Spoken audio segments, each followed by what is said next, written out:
Assalamu alaikum. Welcome to our last webinar prior to Ramadan. This webinar is focused on navigating the CARES Act and the Muslim American nonprofit sector. I appreciate the Center on Muslim Philanthropy, the Institute for Social Policy and Understanding, the Muslim Public Affairs Council, the Muslim Philanthropy Initiative, as well as the Community Collaboration Initiative at the Lilly Family School of Philanthropy. And I also wanted to thank Dr. Main for being part of our panel. And while they are not sponsors of this, I did want to sort of voice my personal appreciation for AMJA, the Association of Muslim Jurists of America. Mashallah, they have been very proactive in getting fatwa out so that Muslims can make decisions on their own. And so I did, even though they're not a sponsor, but I did want to appreciate their consistent efforts in sort of being responsive to the Muslim community's needs at this time when we are facing this global pandemic. My portion is very limited. Everybody is on mute except for the panelists. If you want to ask a question, use the Q&A function, and that's what we'll use to answer the questions. The chat feature is really if you have technical challenges, and it's also a way to create community amongst the participants today. I just wanted to give a shout out again to Intuitive Solutions, ISPU, MPAC, IUPUI, and Center on Muslim Philanthropy. I would highly recommend that you go to each of their websites, sign up to their newsletters, sign up to their materials, because they're all doing some important work. And mashallah, as we know from these, we've had a full house pretty much every single webinar. Nearly 1,000 people have participated, and including the video as well as signing on for these webinars. So we're really excited about these last 2 weeks and the amazing partners that have been taking us forward. Dr. Main Alqudah, and each of our participants will introduce herself. We have Dr. Main Alqudah, Nadia Ahmed from ISPU, and Tayyib Yunus, who will introduce themselves. They will serve as panelists, but we're really appreciative of Brother Adam Badawi, who is with the Muslim Public Affairs Council, who has created the presentation and spent a lot of time studying the CARES Act on behalf of all of us, and really taken that leadership role. So we thank him and the Muslim Public Affairs Council for the presentation. So the first 10 minutes, we'll have his presentation, then the panelists will speak, and then we'll go into Q&A. With that, I will be quiet, and I will hand it over to my brother Adam.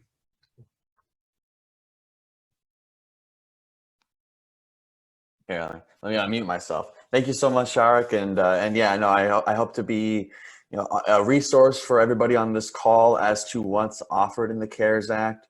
So if we could go to the beginning of the presentation, we can just quickly get into the 2 loan and grant programs that were made available through the piece of legislation that was passed at the end of last month. So yeah, let's go to the next slide here.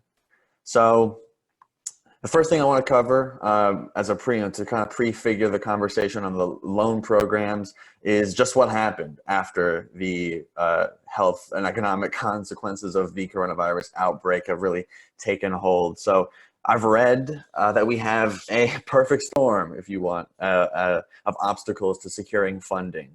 The public health crisis that's apparent is requiring frontline funding, and the economic crisis, which has resulted therefrom, and has only been exacerbated by some of the shelter-in-place orders, has diminished the main sources of funding for nonprofits. Everybody here who has a vested interest in this presentation. So nonprofits, they relied on donations from individuals, foundation funding, fundraising, and the stock market portfolios of donors who, all of which have taken a hit. The pandemic has resulted in lost income, diminished investments, and social isolation, which really limits what we can do to see through our projects and what we've promised donors and people with vested interests in our platforms. So the government understands this. They understand the vitality and centrality of nonprofits to political engagement. And the CARES Act is sort of proof positive of the extent to which they recognize this. So we'll get into now that extent. How much do they appreciate the role nonprofits play, reflected in the funding? So let's go on to the next slide here. So yeah, the SBA section of the CARES Act provides about $349 billion towards the interest of keeping workers employed at small businesses and nonprofits. The first few weeks after the coronavirus really became, a national something to recognize nationally.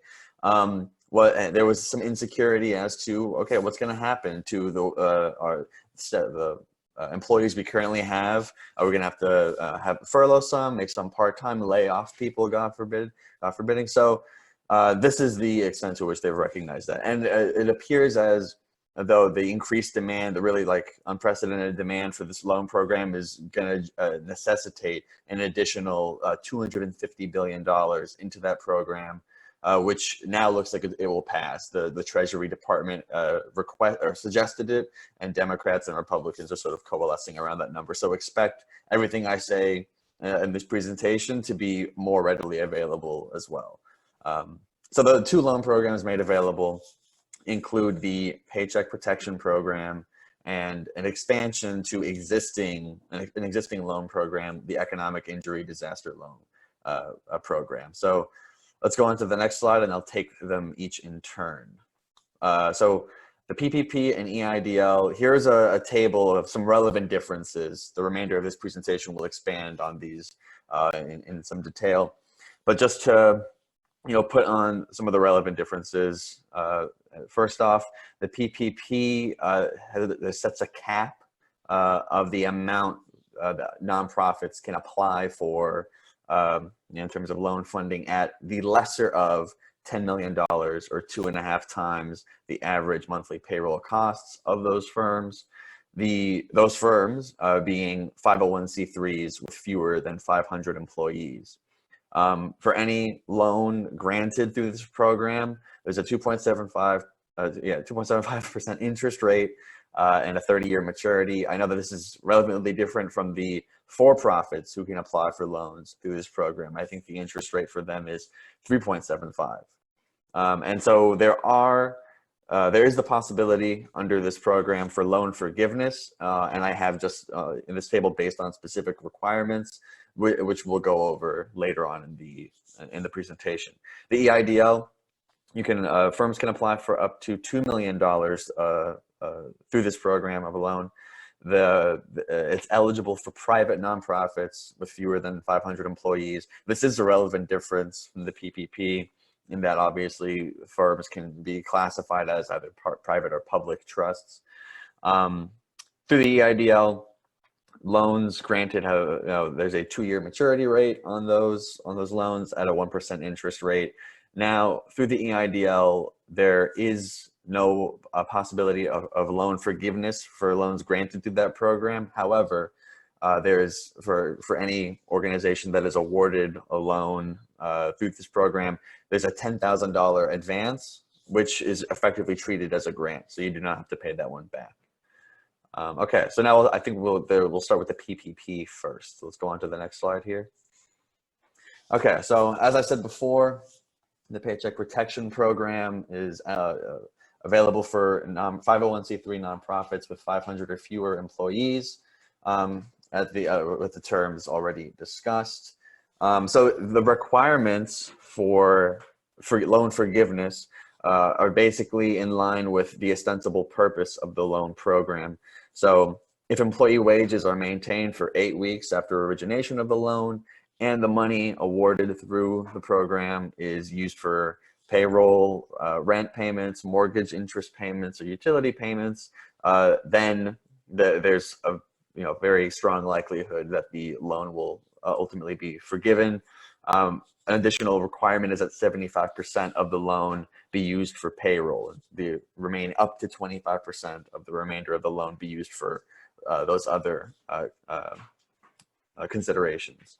So obviously the way that these requirements will be judged is the next part of this slide. So the recipients of this loan, the loans through this program, must keep track of the eligible expenses during that 8-week period, and must prove by that, through the loan amount that they were given, full-time employment and salary levels were restored by June 30th of 2020. I already went over the next little bullet in this slide. However, included in this PowerPoint, which I believe will be made available after this webinar, I have some links for the application, and then also a list of the SBA lender banks through which this loan will be processed. So we can go on to the next slide here. Here's a little bit more on the usage regulations for loans granted through this program. So as I went over before, this is a little bit more an expansion of detail. The loans must be used for payroll costs, benefit costs, mortgage interest payments, rent payments. And the last bullet point in this, the next slide will go over a little bit of what's meant by that.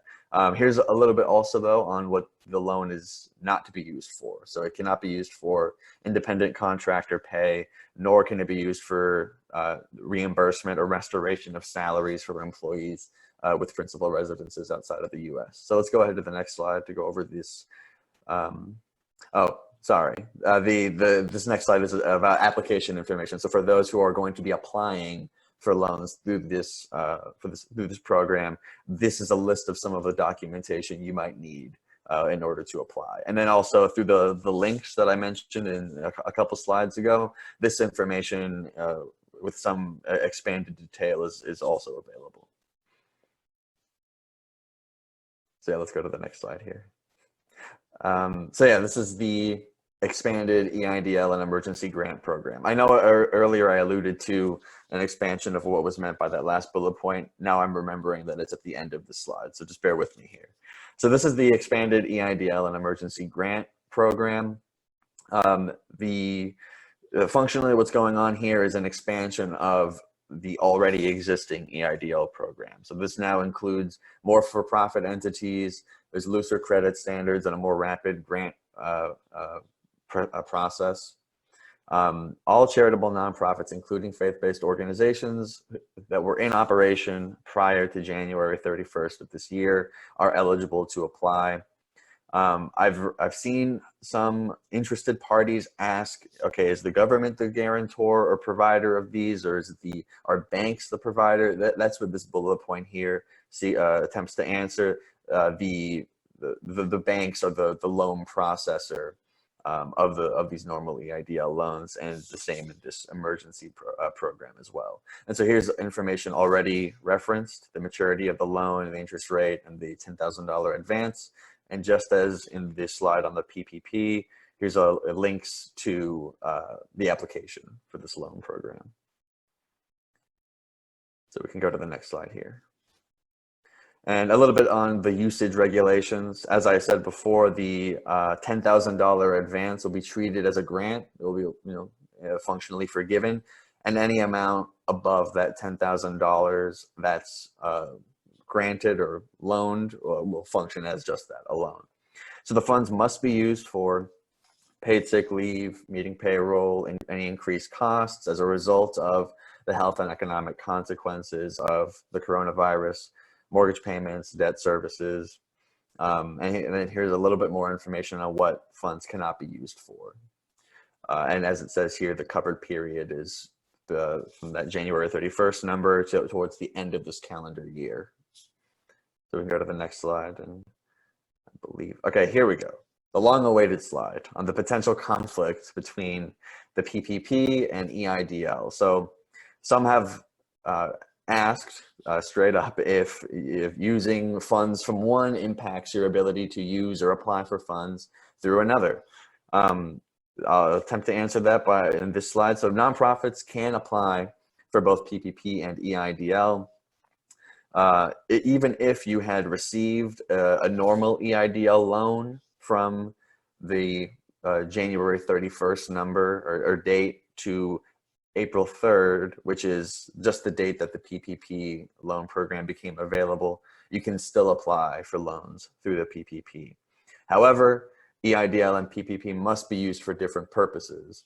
So, they both attempt to solve the same problem. Any adjustments to employment or benefits programs that arose as a result of the coronavirus. And so you can apply for loans through both programs, but you have to do a little bit of calculation as to which funds or which payment expenses you want to use which loan program on. And so they're trying to basically prevent crossover from happening.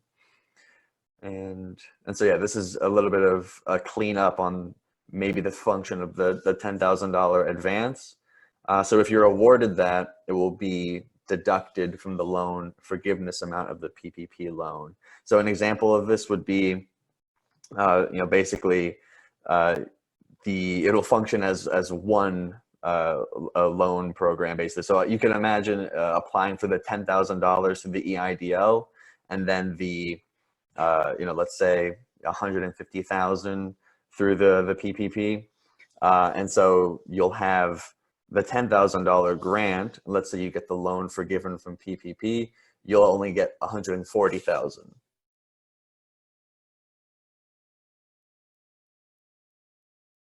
Adam, you went on to mute, I think. Was it just me, or I could see you speak, but I couldn't hear you?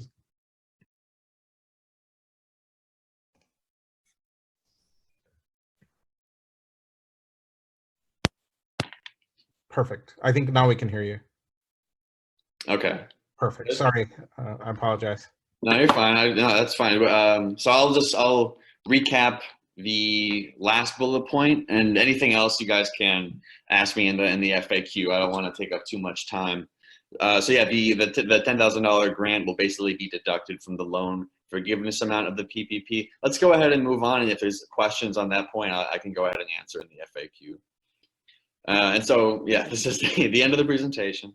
And so I believe the first link here will be part of, it will be spoken on in the very next part of this webinar. So this is a little bit more information for anybody in need who's looking to apply through either of these grant programs. So thank you very much, everybody, and I hope I was a useful resource for everybody here, and I'm looking forward to the FAQ portion. Thank you so much, Adam, for that really great presentation, very concise and helpful, alhamdulillah, and we'll come back to you in questions as well, so you'll be part of that Q&A portion. Next, I wanted to move to our panelists. We'll go in the order that the photographs are shown. I'll ask the panelists to introduce themselves briefly and make some opening remarks. And for each panelist to stay around 5 minutes, and then from there we'll go to the Q&A. So first, I'm really excited that we have Dr. Main Alqudah from Guidance College, and we're really appreciative of his willingness to be part of this. So jazakallah khairan. وإياكم جميعا. السلام عليكم ورحمة الله وبركاته, and thank you for the organizers. I'm really glad to be with you today. I'm here actually to represent AMJD, the Assembly of Muslim Jurists of America, which is a fiqh council, as Dr. Shariq mentioned in the beginning. We try our best to come up with authentic and relevant answers for the contemporary issues that the Muslim community is facing in the US. Make no mistake about it that this is a very irregular circumstances that we are going through. So from a fiqh or Islamic perspective, there are certain rules that we call during the normal or the default rules. Okay, whenever we experience the normal circumstances, and there are some exceptions whenever there is a very irregular circumstances. So everybody knows that riba is prohibited. Riba is the interest that you have to pay on top of the principal that you take from the lender. So what you are discussing here, whether the PPP or the EIDL, technically speaking, they are interest-bearing loan with some differences. Number one, that the government actually is the one who is giving this grant and not individual. So it is like a federal program more than to be state or a local program. And of course, government is always looking for the best interest of its subject. And relatively speaking, the interest rate is low comparison to other loans. Plus, principals will be forgiven if certain criteria is matched. Most importantly, fiqh-wise, as we all know that الضرورات تبيح المحظورات, necessities warrant concession. Necessities warrant concessions. So as I said in the beginning, there is a default rule and there is an exception rule. Is there any necessity here, involved in this situation? The answer is, of course, yes. A necessity does not have to be a life or death situation. I mean, small business owners are struggling, and some of them already shut down. And a lot of them actually do have a question: can I go ahead and benefit from this program? The answer is yes. I mean, you do not need to wait until you shut down for the necessity to be, identified. You are already involved in necessity. You're about to lose your business, about to lose your employees. The recession is already hitting the economy here in the US. So the definition of darura actually is there. On a personal level, I'm the president of Guidance College, and actually I already asked our office to apply for the PPP, for the EIDL, and actually we already applied. We want like to preserve the investment that you have made, for the last 70-80 years. And it makes no sense from a Sharia perspective to wait until like the whole business is shut down, and then after that we start knocking doors and looking for several options to get the business back to normal. So from now, before you keep struggling, go ahead and just apply for this loan as a necessity, as an exception. Taking this loan actually is permissible according to AMJA. We did actually in the Resident Fatwa Committee, we issued a fatwa that because of the irregular circumstances, because of the necessity, because of the pandemic hitting the economy very hard, we found out that necessity actually is there already. And because of the necessity, taking this loan is permissible. Yeah. Jazakallah khairan, Dr. Main Alqudah. And I believe we'll have more questions for you, inshallah, very soon. And next, I'd like to go to Sister Nadia Ahmed. She is with ISPU, and I always mention that I'm on the board of ISPU, and Nadia is a rock star. She's been helping us get through this challenge at ISPU, and would love to have her perspective. Assalamu alaikum. Yes, I am the finance director at ISPU, and I just wanted to share with everybody out there the process that ISPU went through, because we did go ahead and apply for the Paycheck Protection Program. There's so much information out there. So, Brother Adam, they gave a great synopsis of the program, so I'm not going to go into that. But a few things that we experienced, and I think maybe it's important for other Muslim nonprofits to ask this question, is number one, just make sure your board is fully in agreement with this. It's especially if there is a number of Muslims on the board, then they need to understand what this means and understand the unusual circumstances that we are in to be able to take this loan. I personally worked with the board to get a resolution passed. Because as part of the process of applying, you will find that the agent responsible for applying has to provide their personal information, their home address, their social security number, their personal, they have to basically inform the bank and authorize the bank that yes, the board has authorized me as an agent to apply.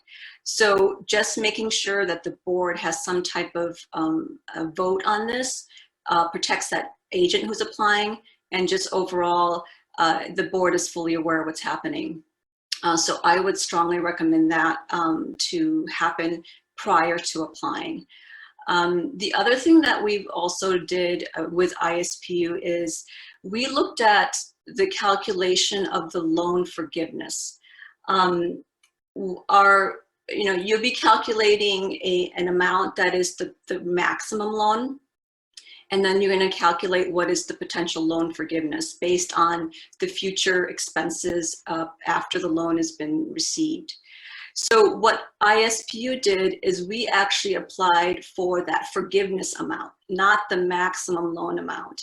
And this is just basically what we decided to do. Is going to be different for other organizations and based on their financial situation. But to avoid having any interest to start with, and my understanding is that the interest is only calculated on the difference between the maximum, the loan amount you took, and then minus the forgiveness, amount is forgiven. So if there's no residual amount, principal left, then you wouldn't have any interest. So at ISPU, we decided to go with the lower number, which is the amount that's going to be potentially forgiven, and that's the number I used to apply for the loan. Obviously, there's so much information that's not clear yet, so we're going to assume that that's going to be the case, where the interest will not be calculated if we are able to document the appropriate expenses post loan origination. A lot of banks out there have different means to apply. It's strongly recommended you use the bank that you already bank at, and ideally they would be already an SBA lender. So they will give you first priority as opposed to another organization coming to a bank that they have no relationship with. So first look at your current bank and see if they are an SBA lender. A lot of the big ones like Chase, Bank of America, I think Comerica, all are considered SBA lenders, and they will prioritize their current organizations and clients that they have. Just have all your payroll documents ready to go. It's important to have easy access for that. And there's a lot of loan calculators out there. Just make sure you use the one that's the most recent, like after the last guidance from the SBA, which is probably after April 5th or so, so that making sure that we're using the right numbers in that calculation. So those were the main things that we saw, or that I saw, that I instructed our board to consider when we were applying. And those are some of the tips that I would recommend to the other Muslim organizations out there who are considering applying. Thank you very much, Nadia. And next, I'll go to my brother, Tayyib Yunus. Tayyib is the president and CEO of Intuitive Solutions, which works with nonprofit organizations. But in addition to that, he is also on the board of the Center on Muslim Philanthropy and is a faculty member at the fundraising school at the Lilly Family School of Philanthropy at Indiana University. So Tayyib. Thank you, Shadiq. Assalamu alaikum, everyone. You know, I'm learned so much from my colleagues and now mentors who've gone before me today. Adam, Nadia, Dr. Main, thank you so much. You know, we are working with Muslim nonprofits and helping them through this situation. I'll sort of talk through a playbook or an approach that we're taking that might add value to help you as you think through your next steps. You know, first of all, number one is no matter what, don't panic, right? Because at the end of the day, we're all part of a grand master plan, Allah's grand master plan, right? And so the expectation is that, you know, we make high quality decisions and we put together high quality plans, and that we implement high quality plans. We execute with excellence, with ihsan. So keeping sort of that framework in mind, what we've been doing with the nonprofits and leaders that we've been working with, first of all, we created a template, and I'm happy to share that template with anybody who reaches out to me, and sort of look at the situation holistically to say, okay, you know, what do we expect the total financial impact to be? Second, you know, create a strategy, rethink and relook, of course, at our our development strategy to make sure that we are preparing and equipping our team to have those meaningful, genuine conversations with our donors, and prepare our development team to do the things that they're supposed to be doing. The other side of it is looking at our vendors as well, having meaningful conversations with our vendors to say, hey, we're in this together, and are you willing to do a temporary suspension of our invoices? And surprisingly, for some of the nonprofits and organizations that we're working with, vendors have come forth and agreed to say, yeah, we'll hold the invoicing for 2 months. We'll hold the invoicing for 3 months.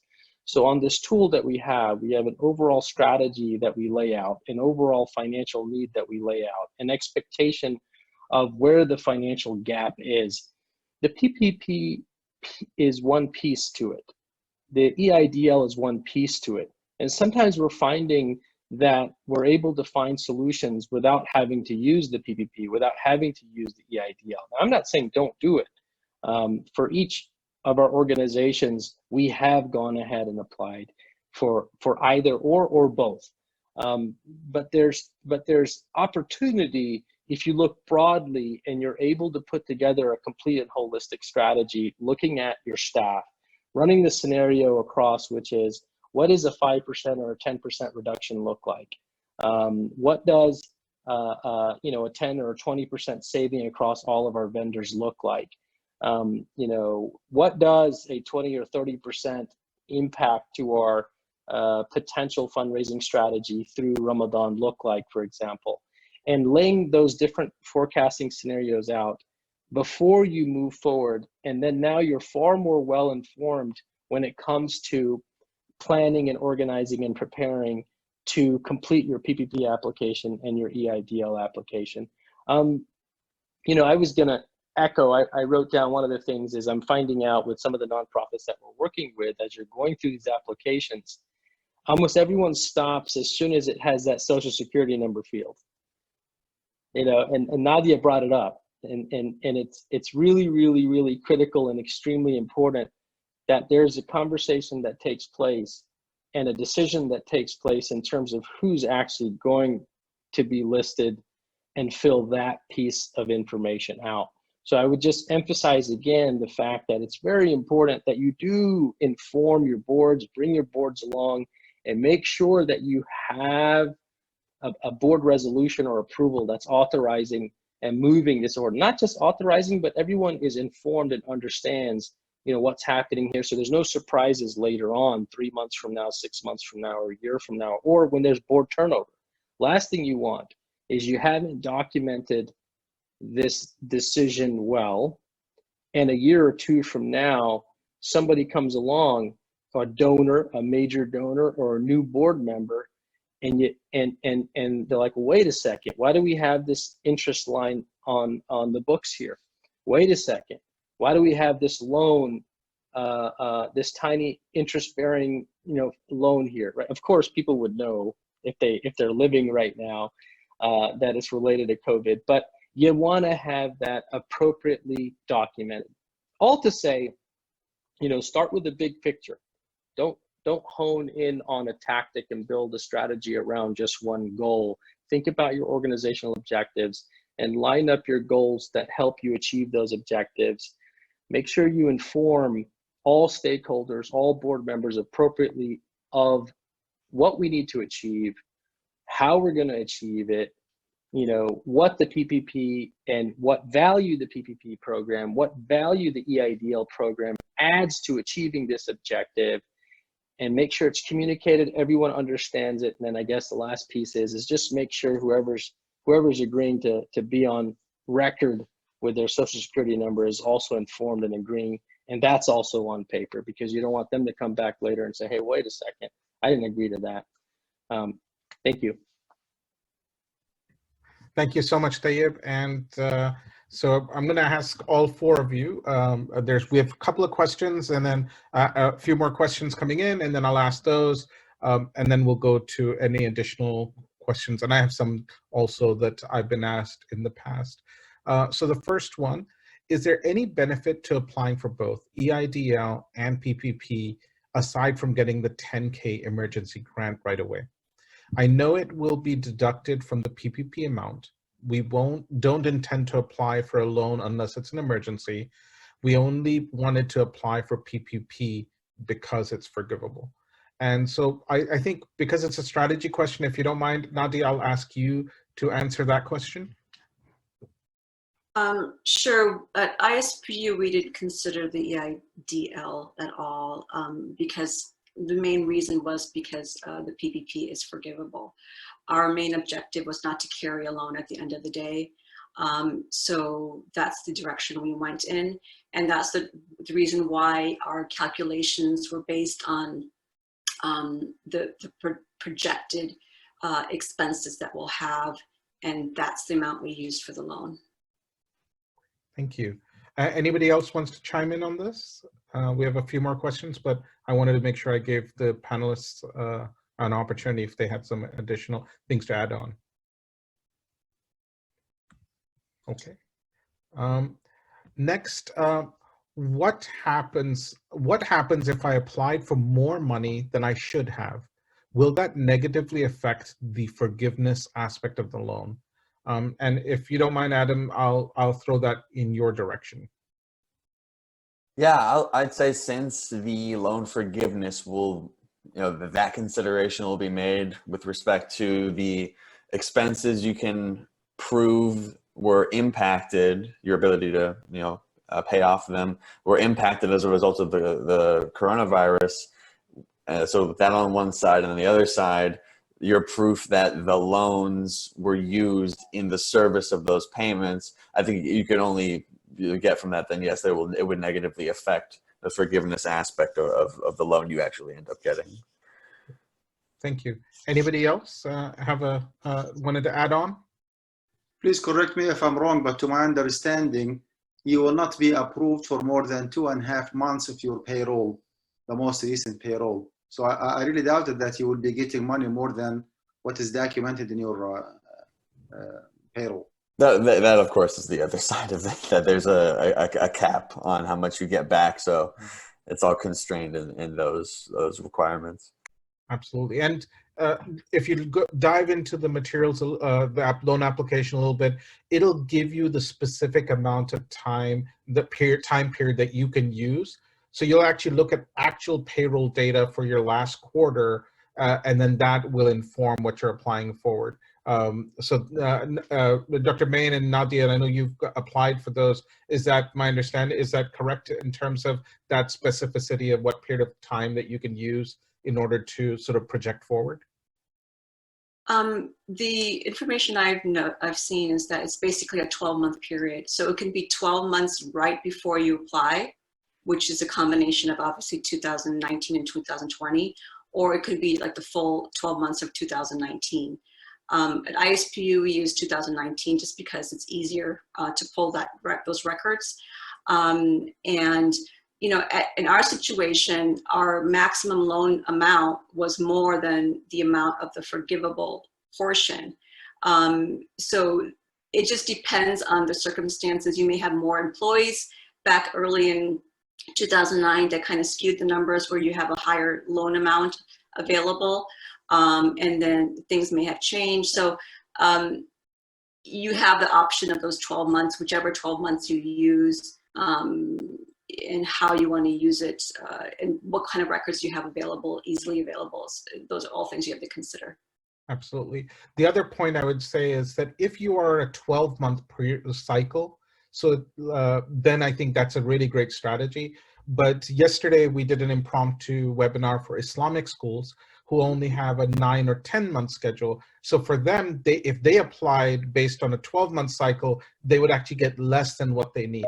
So in their case, there's a second part of it where you can either use your entire calendar year, as Nadia mentioned, or you can take the last quarter and sort of do that. So for Islamic schools, or I'm assuming like in guidance colleges, where you have faculty that is on 8 or 9 or 10 months, so that may be another sort of perspective to look at. Mm-hmm. So the next question is on strategy, and I think there's a little bit of a Sharia portion to this as well as strategy. And if you don't mind, I'll give you my opinion first, but then I'll send it out to the panelists as well. And this is one I want all four of you, all of four of you to weigh in, if you don't mind.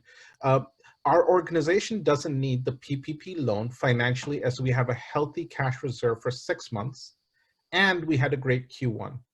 However, we don't want to lose out on what sounds like a free grant. Please advise, thank you. So the reason why I wanted to sort of respond first is because in our previous ones, one of the things we presented was how this pandemic is going to impact us, not just currently, but over the next 2 years. And if any of the research is correct, and if we look at past data, like if we look at the Great Recession, there was a 15% decline in giving over a 2-year period.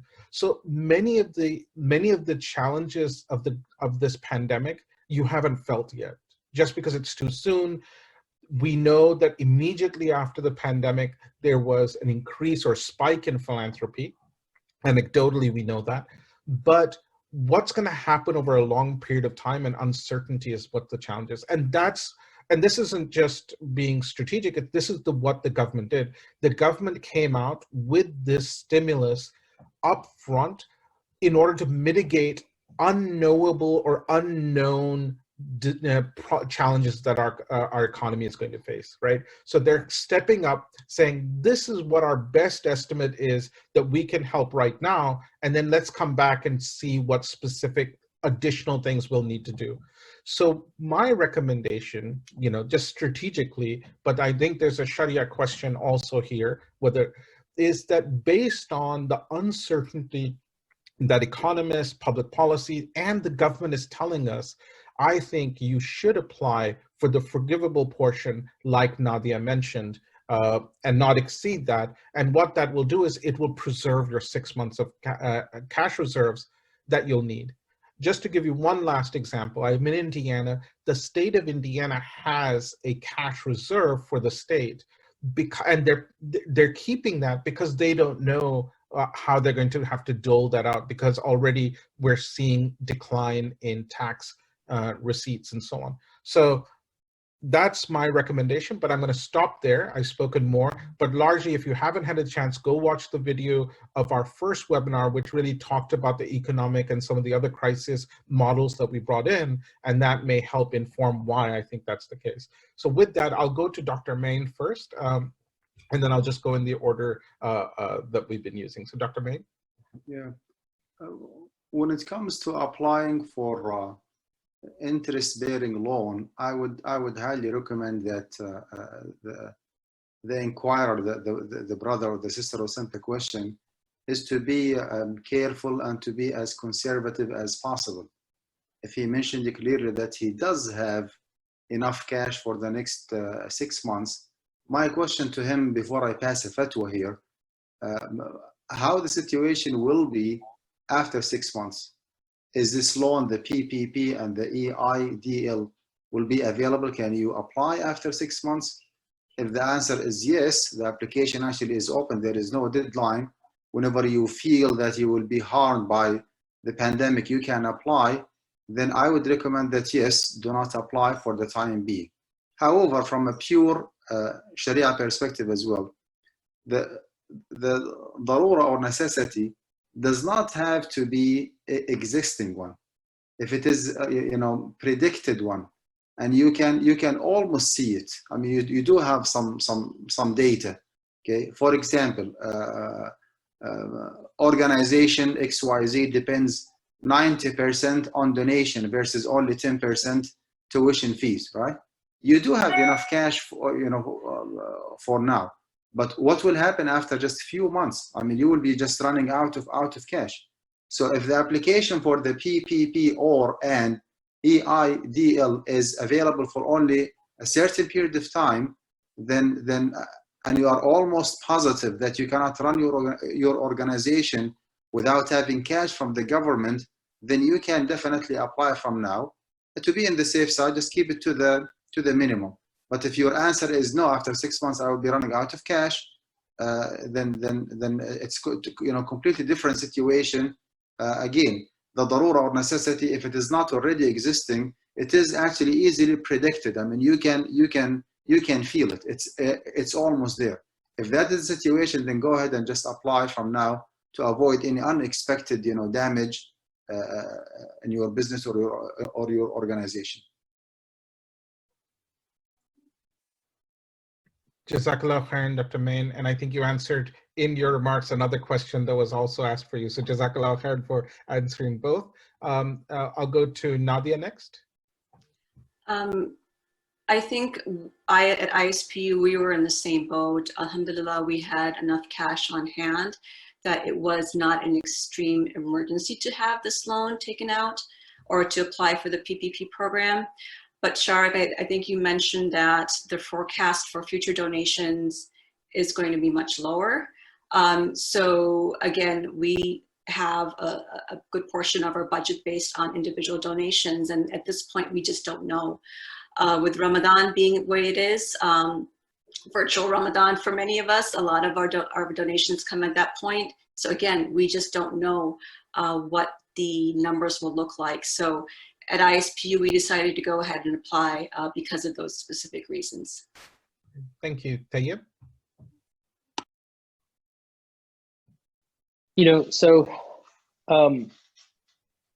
Obviously, legally you can apply, right? You can certainly apply legally, and me personally, the moral and ethical side of me says I probably would say no, but the right thing to do in a nonprofit, the beautiful thing about a nonprofit is that there's a board, and the reason why I wouldn't do it is because you don't know. First of all, it's not an unlimited supply of money. And there might be other organizations that really need that funds more than you. That would be my personal ethical and moral dilemma. And there's talks of another stimulus, the part 2, that might come out. So, so the algorithm of, hey, this is it, and it's the last one. And there's also talks that some chatter that the folks who've been awarded in the first round may not get it in the second round. There's also tremendous talk about the socioeconomic disparities that already exist in the current stimulus act, and there's a lot of folks that are trying to advocate for if there is a second stimulus act, that it's got to be more balanced. So Tayyib, individually, personally, if I was one of my nonprofits or one of my corporations, and one of them, yes, we didn't apply, we're not applying because alhamdulillah we had the cash reserved, and we said, well, maybe there's more that's going to be available for other organizations who may not get it.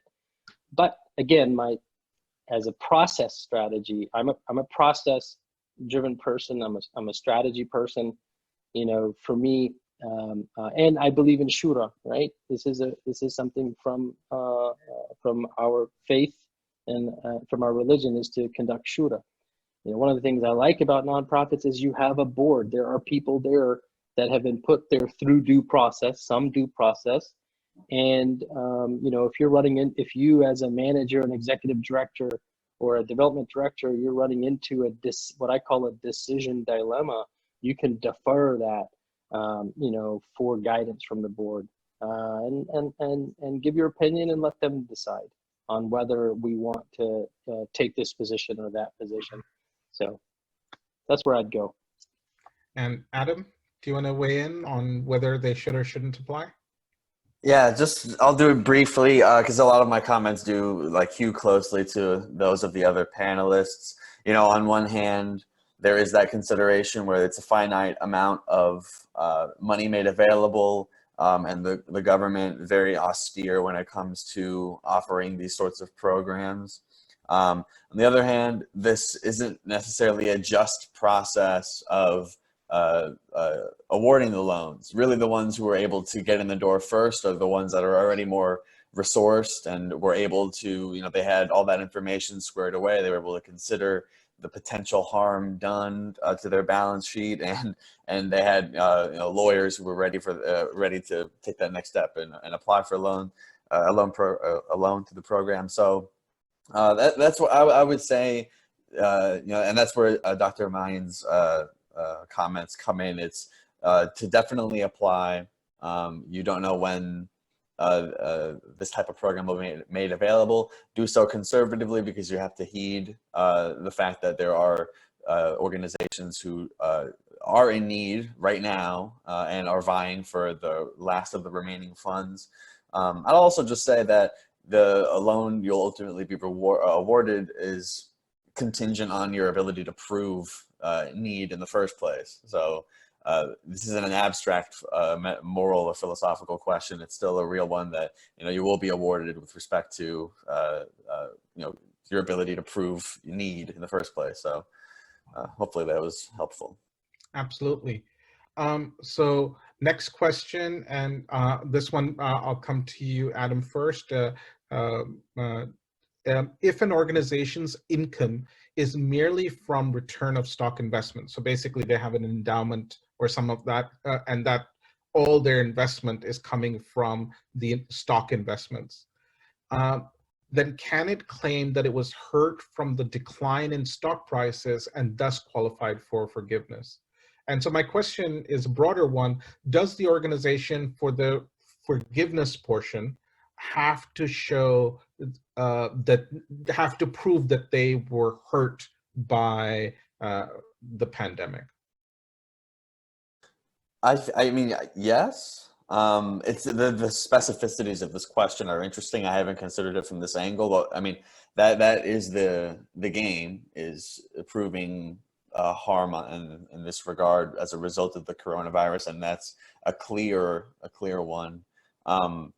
If no one else has an answer to provide, some help to me on this front, then the person who asked the question can go ahead and reach out to me directly through my email. I don't know if you guys would have that available already, or I can provide it here, and then I'll go ahead and answer it through there, because I want to give it the care it deserves. But my first instinct is to say that it can, in fact, claim that. And I would agree. Just based on, there was a similar discussion about this recently, about how stringent is the harm portion of it, and the focus that the government has said has been very specific, is that it isn't. So I think in this case, in my feeling is that you would be that you do qualify. But I would definitely recommend that you reach out to Adam, and so that Adam can sort of do some more research and help provide you that guidance. And I can even connect the two of you together. But that's a very thank you for that question as well, and thank you for the answer. Let me quickly. Okay, two last questions, and I think we're down to like a few minutes. So these are both Sharia-based questions. So if the panel doesn't mind, I'll refer them to Dr. Main, and I'll ask you both of those questions because I think they're both similar, if you don't mind, Dr. Main. And then, of course, you can answer it as best as you will. The first one is, some masjid board of directors members refuse to apply just because there's an interest on the contract of the loan. In Sharia, what gives the board of directors members the comfort to apply today and not jeopardize their relationship with their members and the Muslim community or Muslim members? So that's the first question. So it's around the interest piece, and I think you've answered it, but I think in your presentation, but I think if you could talk about that specifically around masjid board of directors, because I think that your words would help them. The second one is, we are a small nonprofit and simply lack the resources and personnel to make completely informed decisions on how much we will be financially affected. So this comes to the necessity question that I think you brought up.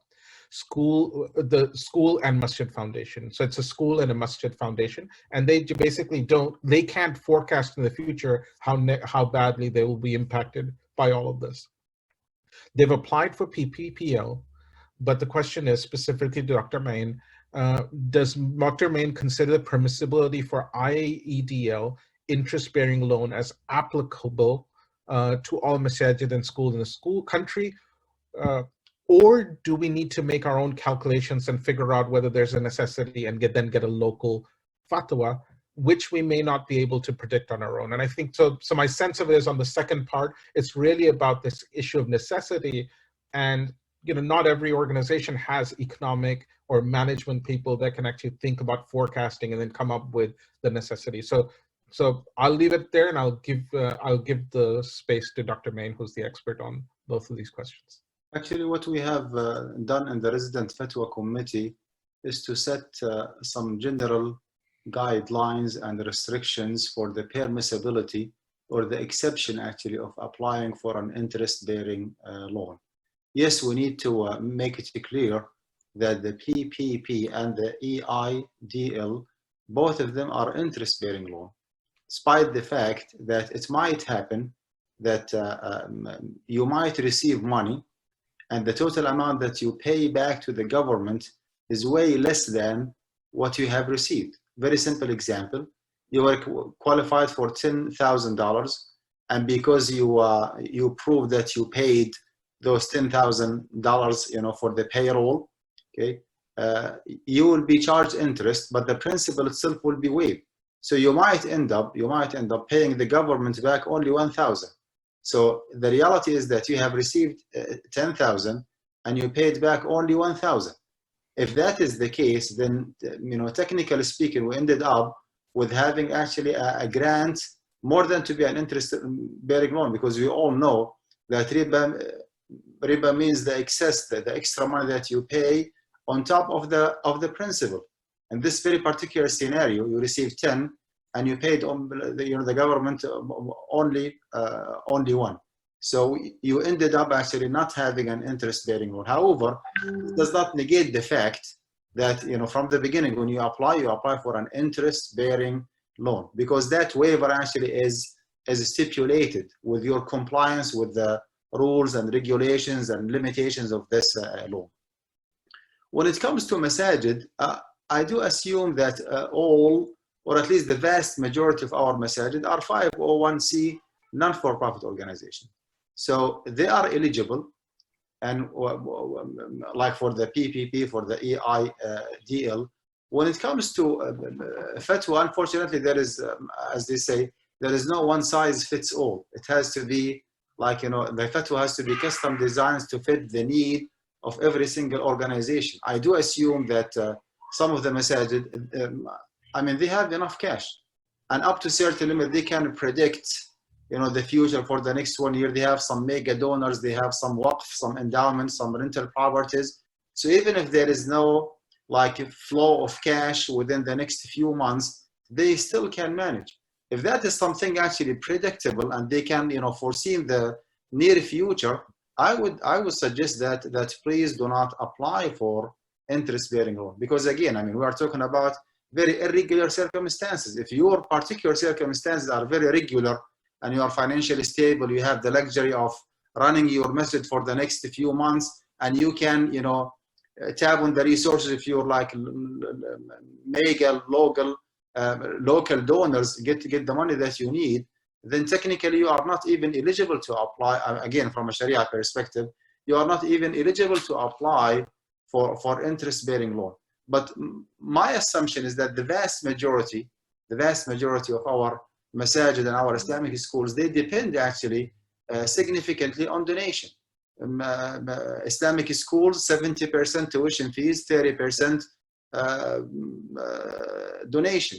Masajid, I would say 95% actually donation. If there is no donation, bear in mind that a good percentage of the donation that we receive, they come in the month of Ramadan. Allah forbids, if the situation stayed as is and everybody is locked down, there is no tarawih, there is no actual on-site fundraising, then a huge amount of the expected donation will be just lost. So are those brothers in the board aware, of this expected situation? If the answer is yes, and we know very well how to run our organization, well, stay on the safe side, do not apply, because riba is haram. But if you are not that positive, then I would say do not jeopardize the well-being of your masjid. Go ahead and apply. The fatwa actually is there more than one Fiqh Council in the US issued the same, well, identical fatwa that this is a very irregular circumstances. If you are not 100% positive that you can run your organization for the next few months, then you are eligible. Go ahead and apply, for whatever amount that keeps, running your organization smoothly. Now, Jazakallah khairan. And I'll move quickly to the next, but there's something in the question which I'll just read. It's not a question, but but one brother says that his understanding that the 1% goes to the bank for processing the application, so it's more of a transaction fee.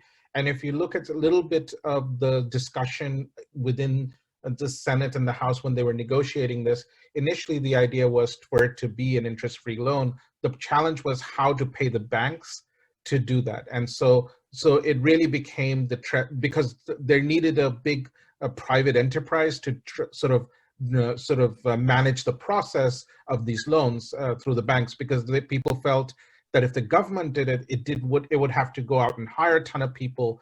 And so the reason why the banks are involved is that they have the infrastructure to giving out the loans because we're already transacting with them. So, but again, terms matter, but I think, I'll stop here. I just wanted to say thank you to a really lively discussion, a wonderful discussion, Dr. Main Alqudah, Sister Nadia Ahmed, Tayyib Yunus, and Brother Adam Badawi from MPAC. I really appreciate you taking the time, creating this presentation and helping our participants.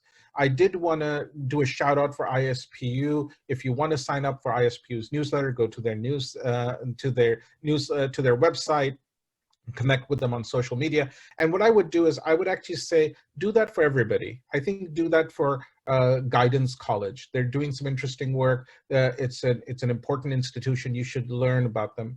Go to the Muslim Public Affairs Council. They're doing incredible work. The Center on Muslim Philanthropy. Beyond that, I would also go, even though they're not sponsors, but I think the Association of Muslim Jurists of America. They have fatwa, and I think those would be helpful. Just to let you know, surveys will be coming out, and please make sure that you respond to them. Help us get that information. We won't have any more webinars, but we have a virtual workshop coming up on April 18th.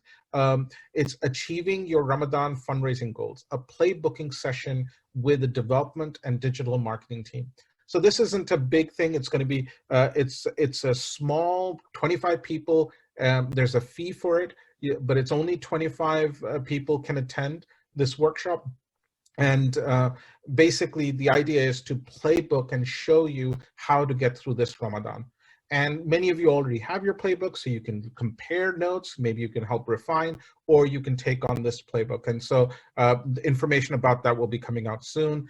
We will be offering our classes. People have been asking us when we're going to start offering the classes. So we will be offering these 4 classes through virtual. The Indiana University has approved virtual classes, and we'll be sending out more information about that. With that, I just wanted to take this time to thank the panelists.